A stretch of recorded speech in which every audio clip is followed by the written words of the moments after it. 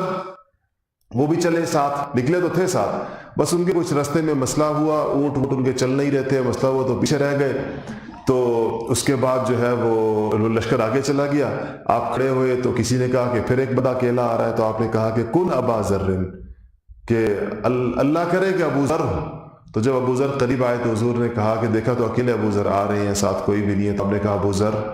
اکیلا ہی رہے گا اور اکیلا جیے گا اور اکیلا ہی مرے گا، کہا ابو ذر کے بارے میں۔ اور واقعی وہ پھر ربضہ کے اندر، عثمان کے زمانے میں ربضہ میں چلے گئے تھے، 78-75 کلومیٹر باہر تھا مدینہ منورہ سے، وہاں تنہائی کے اندر ان کی وفات ہوئی جیسے حضور نے فرمایا تھا۔ اچھا، اس میں جو ہے نا غزوہ تبوک جس کو کہتے ہیں، اس میں 2-3 چیزیں بڑی اہم۔ ایک تو آپ صلی اللہ علیہ وسلم نے اس کے اندر بڑا علی الاعلان بندہ فرمایا، اور یہی وہ مشہور غزوہ ہے جس میں سیدنا ابوبکر صدیق اپنے گھر کا سارا سامان لے آئے تھے اور عمر فاروق آدھا سامان لے آئے تھے، اور عثمان غنی وہ کچھ لائے تھے کہ جس پر رسول اللہ نے جنت کی بشارت دی تھی۔ 2 چیزیں عثمان غنی کی آتی ہیں کہ حضور جب ترغیب دیتے تھے عثمان غنی اپنے مال میں اضافہ کر۔ عبد الرحمن ابن عوف نے اپنا آدھا مال دیا تھا، باقی صحابہ نے، حضرت عباس بن عبد المطلب نے، باقیوں نے، اس میں صحابہ نے خوب دل کھول، اس کے باوجود اصل میں لشکر زیادہ تھا، 30,000 لوگوں کا لشکر تھا جو روانہ ہوا تھا، اور اس کے اندر گھوڑے نہیں تھے، سفر سارا ایسا تھا کہ سواریاں چاہیے، میں نے بتایا 1200 کلومیٹر کا سفر، اور سخت ترین گرمی کے اندر تھا۔ تو ایک تو اس کے اندر یہ آپ صلی اللہ علیہ وسلم کا صحابہ سے کہنا کہ مال لے کر آؤ اور اس میں لگاؤ اس لشکر کو، اور آپ نے فرمایا کہ من جہز جیش عسرہ، کہ جس نے اس جیش عسرہ کی، اس تنگی والے لشکر کا جس نے سامان دیا تو فلہ الجنہ، اس کے لیے جنت واجب ہے۔ تو اس میں جو جہاز ہے، جس کو لشکر تیار کرنا جس کو کہتے ہیں، باقی صحابہ کے پاس تو جو تھا، ابو بکر صدیق کا تو سارا مال ایک گٹھڑی میں آ گیا تھا، اتنا لمبا چوڑا تو تھا نہیں، تو جس کو تجہیز جیش کہتے ہیں، یعنی لشکر کو تیار کرنا، لشکر کا کے لیے اونٹ دینا، لشکر کے لیے نقد بڑی مقدار میں دینا، اس کے لیے گھوڑے دینا، پھر ان کے اوپر کا سامان دینا، وہ تجہیز جیش جس کے لفظ استعمال ہوتا ہے، وہ عثمان غنی رضی اللہ تعالیٰ نے کی تھی، اللہ نے دیا بھی تھا ان کو اتنا۔ صحابہ فرماتے ہیں کہ حضور نے ادھر تینوں طرف مجمع بیٹھا ہوا تھا، تو آپ نے کہا کہ کون اللہ کے راستے کے اندر دیتا ہے؟ تو عثمان غنی کھڑے ہوئے کہ یا رسول اللہ 100 اونٹ بما ساز و سامان کے۔ تو اس کے بعد آپ نے جب اس طرف منہ کیا کہ اور کون بولتا ہے، تو عثمان غنی یہاں سے چل کر ادھر آ کر کہ یا رسول اللہ 100 اونٹ بما ساز و سامان کے۔ پھر اس نے اس طرف منہ کیا کہ کون اللہ کے راستے کے اندر دیتا ہے، عثمان غنی دوڑ کر ادھر آ کر کہتے ہیں یا رسول اللہ 100 اونٹ بما ساز و سامان کے۔ حضور کی ہر صدا کے اوپر گویا کہ لبیک کہنے کے لیے 3 دفعہ، ایک دفعہ میں بھی کہہ سکتے تھے، ان کا مطلب تھا جب حضور کہیں تو میں کہوں کہ لبیک یا رسول اللہ، کہ میری طرف سے نہ۔ پھر 1000 دینار اس کے ساتھ الگ نقد لے کر آئے، کہتے ہیں اپنی جھولی کے اندر، دینار سونے کے سکوں کو کہتے ہیں، بھرے ہوئے تھے، وہ لا کر حضور کی جھولی کے اندر ڈال دیے۔ حضور دونوں ہاتھوں سے ان دیناروں کو یوں اچھالتے تھے، ایک ہاتھ سے دوسرے ہاتھ میں اور دوسرے ہاتھ سے ہاتھ میں، اور کہا کہ آج کے بعد عثمان کو جنت میں جانے سے کوئی چیز نہیں روک سکتی، یا جو عثمان اس کے بعد ما ضر بعد اليوم، آج کے بعد عثمان کو کوئی عمل نقصان نہیں پہنچا سکتا۔ سیدنا عثمان غنی پر جب بلوائیوں نے پانی بند کیا مدینہ منورہ کے اندر، 40 دن پورے ہو گئے، تو 40ویں دن جب آپ نے گھر کی چھت پر آئے تھے تو آپ نے ان بلوائیوں سے یہی بات پوچھی تھی کہ تم لوگ میرا خون لینے کے لیے کھڑے ہو، مجھے تم قتل کرنا چاہتے ہو، تم لوگوں کو یاد نہیں جب رسول اللہ نے مجھے غزوہ تبوک کے دن کیا فرمایا تھا؟ تم وہ سارے اس موقع کو دیکھنے والے لوگ بھی موجود ہیں کہ رسول اللہ نے مجھ سے غزوہ تبوک کے دن حضور نے فرمایا تھا کہ جو اس کا لشکر تیار کرے گا وہ جنت کے، تم حضور کے منہ سے میرے جنت میں جانے سن چکے ہو، اور پھر بھی تم لوگ میرے قتل کو جائز سمجھتے ہو۔ اور وہاں نیچے